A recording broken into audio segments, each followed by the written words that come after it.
Casos de injusticia. Ley sin orden. Comunidad y familia PPLs, sean bienvenidos a un video más en donde el día de hoy les traigo una nueva historia de un caso más de injusticia, tanto policial, penal, como de una institución de salud en mi querido Ecatepec de Morelos, Estado de México, que amablemente nos ha enviado una suscriptora a través de la página, en donde ella nos cuenta que su hijo vivió una terrible situación al perder a su familia por falta de atención médica o por negligencias médicas en una unidad de urgencias médicas de una instancia de gobierno, y aparte de eso, por haberse quejado, por haber peleado la injusticia que se cometió con su esposa, con su hija, él fue... ¿Para qué les cuento de más? Mejor vamos a darle lectura a la historia del caso del día de hoy, no sin antes recordarles que si aún no se han suscrito a este canal, ahora es el momento para que lo hagan.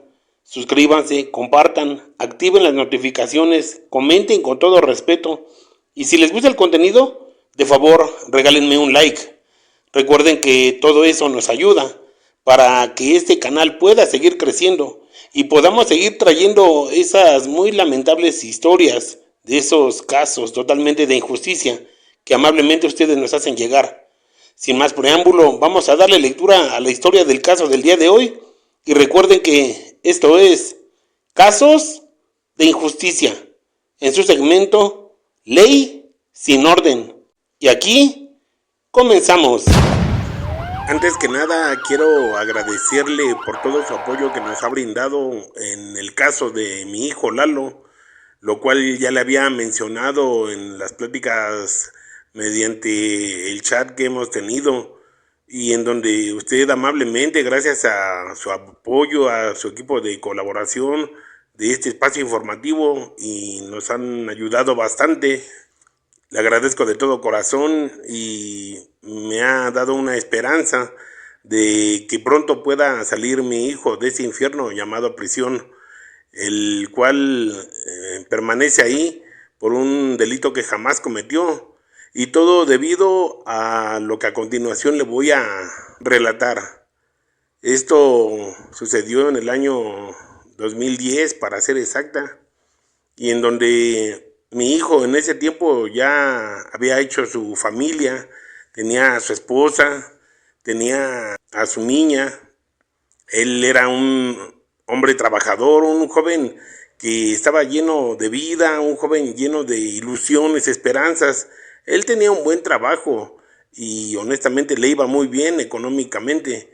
A mí me ayudaba bastante y también me apoyaba demasiado mi hijo, tanto a mí como a su padre, que lamentablemente mi esposo, a consecuencia de todo esto que le sucedió a mi hijo, poco tiempo después de que sufrió esa gran tragedia mi hijo, mi esposo también perdió la vida, y esto fue algo que realmente nos dejó muy impresionados, muy dolidos, muy decepcionados.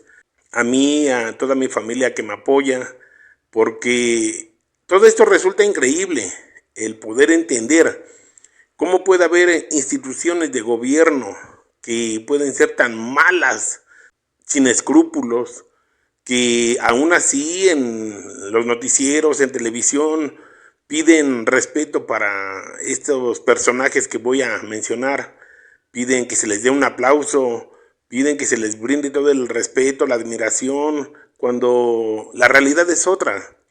Mi hijo, como ya se lo había dicho, él ya tenía su familia, y ese día que inició su calvario de mi hijo, él iba llegando de trabajar y su esposa le dijo que la niña se sentía un poco mal. Mi nietecita tenía apenas escasos 4 años de edad. Mi hijo le mencionó a su esposa que pues rápidamente la llevaran de urgencias a la unidad de urgencias médicas número 76, ubicada esta en Jalostoc, en Ecatepec, Estado de México. La llevamos porque yo acompañé a mi hijo y a mi nuera. Entonces yo me quedé en la parte de afuera porque a mí ya no me dejaron entrar. Mi hijo se quedó en recepción, se podría decir, dando los informes.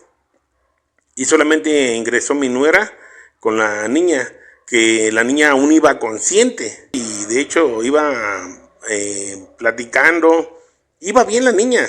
Realmente no sabíamos qué tenía porque solamente iba con fiebre y no podía estar despierta mucho tiempo, estaba durmiendo, no se le veía resfriado o algún otro tipo de síntoma que indicara que tuviese alguna otra enfermedad fuerte. De hecho, tenía poco tiempo que le habían hecho unos estudios a mi nietecita y todo estaba perfecto. Solamente ese día que yo aseguro que mi nieta solamente tenía una infección en la garganta o infección estomacal, algo así. Pero yo no soy doctora ni médico para realizar un tipo de diagnóstico correcto. Entonces mi nuera entró con mi nieta al área de servicio médico y a mi nuera le dijeron que se saliera, que ella no podía estar ahí, dejando a mi nieta sola. Y en cuanto salió mi nuera a platicar con mi hijo, que se encontraba ahí en recepción, dando los informes y todos los datos de dirección, teléfonos, todo. Más había tardado mi nuera en salir y estar ahí con mi hijo, que enseguida salió una doctora y les hablaron a ellos. Entonces mi hijo le dijo que sí, que ellos eran los padres de... Mencionaron el nombre de mi nieta. La doctora fría y cruelmente le dijo que tenían una mala noticia, que esto les iba a doler, que mi nieta había perdido la vida, que no había aguantado, que se le había complicado la enfermedad que llevaba, que no supieron decirnos bien ni qué era, que las causas del motivo de su muerte fueron incoherentes, pero eso fue lo que dictaminaron en el acta de función correspondiente, pero eso no quedó ahí. Mi nuera, que era una mujer joven, no más de 40 años, ella empezó a exaltarse, se empezó a gritarles que por qué, que si mi niña había entrado caminando, mi niña había entrado consciente, que por qué, que cómo. O sea, mi nuera de la desesperación empezó a enloquecer ahí. Llegaron varios doctores, unos enfermeros y la metieron a observación también a mi nuera porque se desmayó. A mi hijo ya no le permitieron la entrada. Entonces, un personal de ahí de el hospital 76 salió a ver a mi hijo a decirle que empezara a ver lo de los funerales de mi nieta. Cuando salió mi hijo a platicar conmigo y me estaba diciendo lo de mi nieta, y nosotros empezamos a movernos, se podría decir, empezamos a hablarle a nuestros familiares, a mi esposo que todavía aún vivía, y de verdad esto resulta increíble porque estábamos en la parte de afuera, en la rampa, se podría decir, cuando salieron a llamarle a mi hijo y le dijeron que tenía que ser fuerte, que porque su esposa también había fallecido.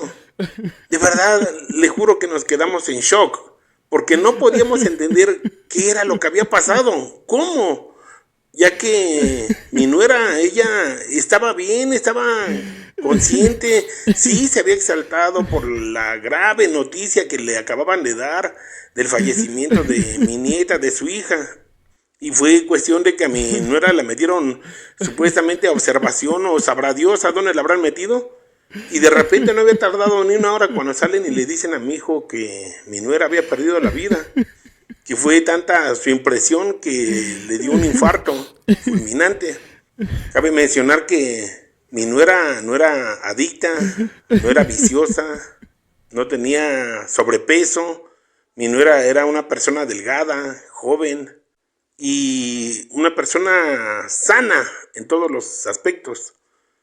Y que le haya dado un infarto, o sea, esto fue increíble. Porque ya teníamos el dolor, el grave dolor de que nos acababan de decir que mi nieta había fallecido. y mi hijo recibir la noticia de que también había fallecido su esposa, o sea, es algo increíble. Es algo increíble. Mi hijo realmente enloqueció, golpeó al doctor que le dijo. Mi hijo empezó a gritarles, a decirles, llegaron los de seguridad, trataron de calmarlo, querían meterlo también a observación, pero mi hijo ya no quiso y se opuso y solamente salió y me dijo, vámonos porque esto me está dando malas sospechas.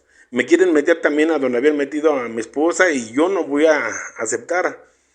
Mi hijo y yo lo que hicimos fue irnos para el domicilio, que en ese tiempo vivíamos cerca en Ciudad Azteca, primera sección, y empezamos a movernos para los trámites correspondientes de los funerales, pero realmente no podíamos entender. Le comento que cuando mi hijo se exaltó, mi hijo empezó a ponerse nervioso y que golpeó al doctor, hubo alguien que no escuchamos bien quién era. No recordamos si era uno de trabajo social o qué era esa persona del hospital, que simple y sencillamente le dijo a los de seguridad y al personal que trataban de calmar a mi hijo que lo dejaran, que después ellos se arreglaban con él. Y déjenme decirle que así fue, porque nosotros estábamos ya en los funerales de mi nieta, de mi nuera, y de hecho estábamos preparando ya todo para el sepelio, para la cremación, y estábamos en pleno rosario, recuerdo, cuando llegaron unas personas en diferentes autos particulares. Eran como unos 5 o 6 carros particulares de diferentes tipos y marcas. Se bajaron hombres armados y preguntando por mi hijo. Mi hijo pues estaba con su dolor, con su tristeza, su sentimiento. Se bajaron estos tipos y vieron a mi hijo corroborando una fotografía que ellos traían y solamente sin decirle nada lo tomaron, lo golpearon y lo sacaron arrastrando de ahí de la casa. No respetaron que estábamos en el rosario de los funerales de mi nieta y de mi nuera. Lo golpearon, lo sacaron por la fuerza de la casa. En la calle lo volvieron a golpear. Lo hicieron como quisieron. Lo empezaron a torturar. Mi hijo gritaba demasiado. Nosotros como familia tratábamos de defenderlo, los vecinos. Mas sin embargo, estas personas le apuntaban con sus armas a todo mundo, a toda la gente, y no permitían que nadie se acercara. Nosotros honestamente no entendíamos qué era lo que estaba pasando. Nosotros llegamos a pensar que se trataba de un secuestro porque estas personas no llevaban identificaciones, llevaban carros particulares, de algunos de ellos sí traían placas y las tomamos y se llevaron a mi hijo. Se lo llevaron a la fiscalía y eso se lo comento porque hasta después de andar indagando, investigando, buscando, tratando de dar con el paradero de mi hijo, fue como nos enteramos que mi hijo se encontraba en la fiscalía. Pero antes de todo se lo habían llevado a la fiscalía de Priso, después lo trajeron en la fiscalía de Las Palmas, en Ecatepec, en el centro de Ecatepec. Y finalmente parece que al segundo día lo trajeron a la Fiscalía de San Agustín. De verdad, no entendíamos porque pasaron 48 horas y en esas 48 horas a mi hijo lo trajeron en 3 fiscalías diferentes. Y honestamente no entendíamos el por qué. No, por eso es que nosotros nos fue difícil encontrar o dar con el paradero de mi hijo. Porque a ciencia cierta no sabíamos si sí lo habían detenido agentes ministeriales o de investigación, o había sido un secuestro, o no entendíamos. La verdad, toda la familia estaba muy decepcionada, estábamos con nuestro dolor, y las autoridades no entendieron que el actuar de mi hijo fue por su dolor, y total, de que a las 48 horas a mi hijo lo trasladaron al penal de Chiconauhtla. Ahí estuvo prisionero. Sus cargos eran por el delito de robo a transporte público con violencia, que él portaba supuestamente un arma de fuego, y mire nada más lo que son las tonterías por parte de las autoridades. No obstante, con que en la unidad de urgencias médicas número 76 del IMSS le arrancaron la vida a mi nieta y a mi nuera, no obstante eso, las autoridades policiales actuaron de mala fe, de mala forma, y las autoridades penales impartidoras de justicia acabaron con su libertad de mi hijo, con su paz, con su tranquilidad, porque nosotros como familia estuvimos apoyando todo el tiempo. Pasamos los funerales, el sepelio de mi nuera, de mi nieta, y no sabíamos qué era lo que nos venía. Ese terrible sufrimiento, ese infierno llamado prisión. Hasta que pudimos tener contacto con mi hijo, fue como él nos contó, pidiéndonos de favor, clamándonos que le mandáramos dinero, porque le estaban cobrando una cantidad de dinero. Antes que nada le comento que a él le estaban pidiendo en ese entonces cerca de 3,000 pesos, que por pagos que se tienen que realizar ahí de estancia en la prisión. Y nosotros pues habíamos gastado ya en los funerales, en el sepelio, no teníamos dinero.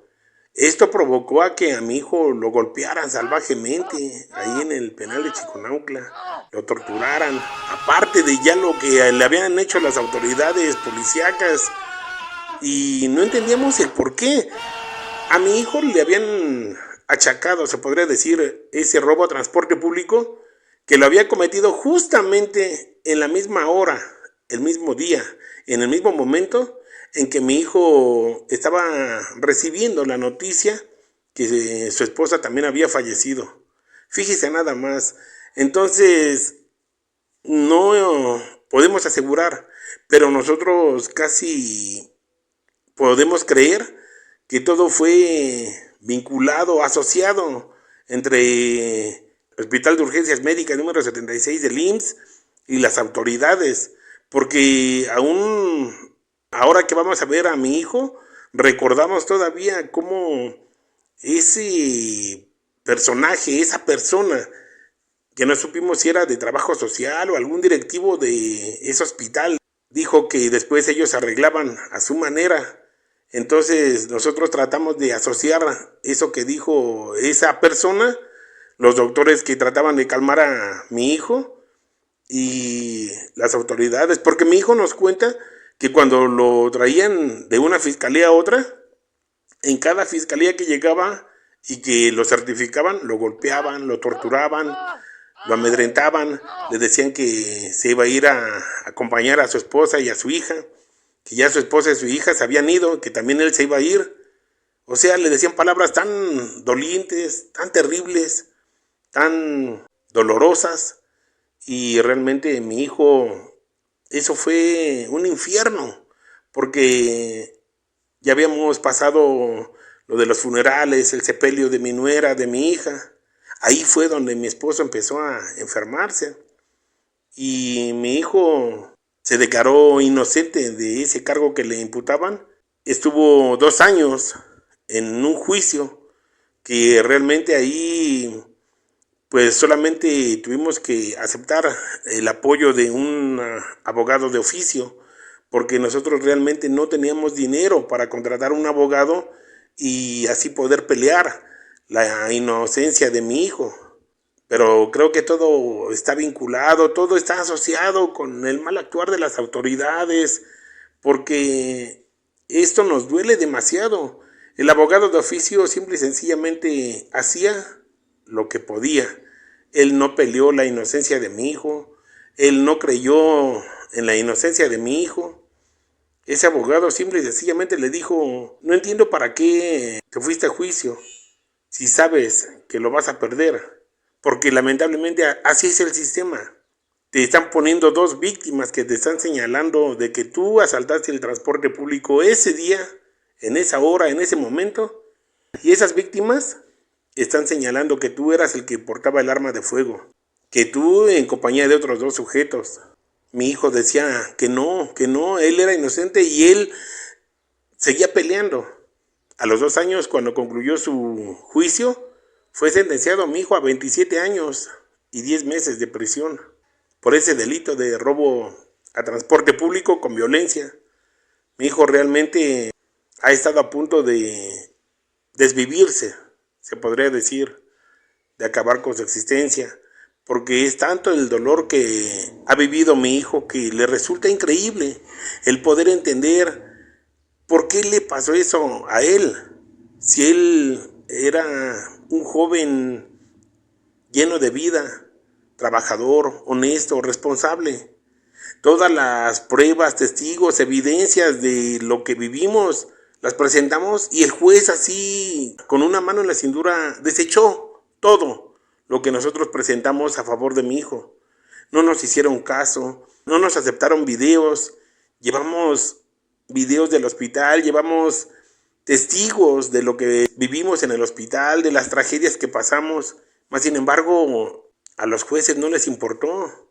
Y aún así sentenciaron a mi hijo siendo inocente, y después de un tiempo fue cuando pudimos pagar para que a mi hijo ya no lo golpearan en el penal, no lo torturaran.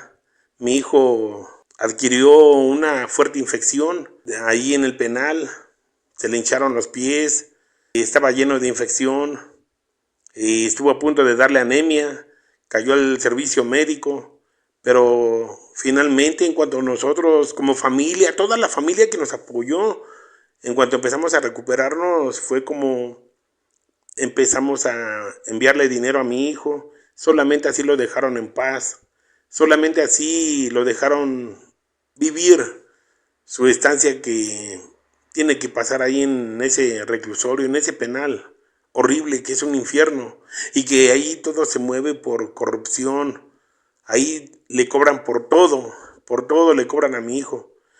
Hoy en la actualidad lo vamos a ver y mi hijo está un poco más recuperado, ya no tiene la infección, está un poco mejor, ya se encuentra en un módulo de población, pero mi hijo sigue sin poder creer todo esto que le sucedió, toda esta desgracia, el haber perdido a su hija, el haber perdido a su esposa que tanto amaba, pero peor aún, el haber perdido su paz, su tranquilidad, su libertad, y todo por mentiras y falsedades por parte de las autoridades policíacas, penales, impartidoras de justicia.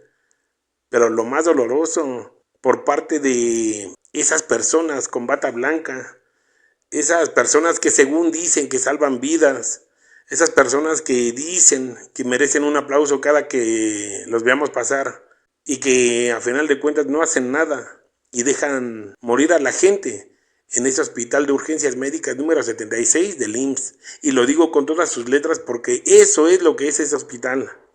Esto que nos sucedió realmente fue muy doloroso y nos ha dejado un dolor terrible y una huella imborrable en nuestras vidas, de toda la familia y hasta de mis vecinos, que no podían creer ni dar crédito a todo lo que nos sucedió, refiriéndome a ese tipo de tragedias.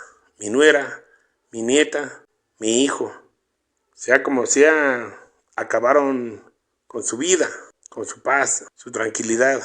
Esas instancias son lo peor. Nosotros, después de lo de mi hijo, recibimos amenazas diciéndonos que no teníamos que hacer nada en contra de la institución del IMSS, ni mucho menos de las autoridades, que porque podríamos correr con la misma suerte que mi hijo. Nosotros tratamos de olvidar eso que pasó, y solamente hoy estamos luchando para poder lograr la libertad de mi hijo, y que en esta fecha, 2025, marzo, usted nos ha dado una luz de esperanza de que pueda salir mi hijo de prisión.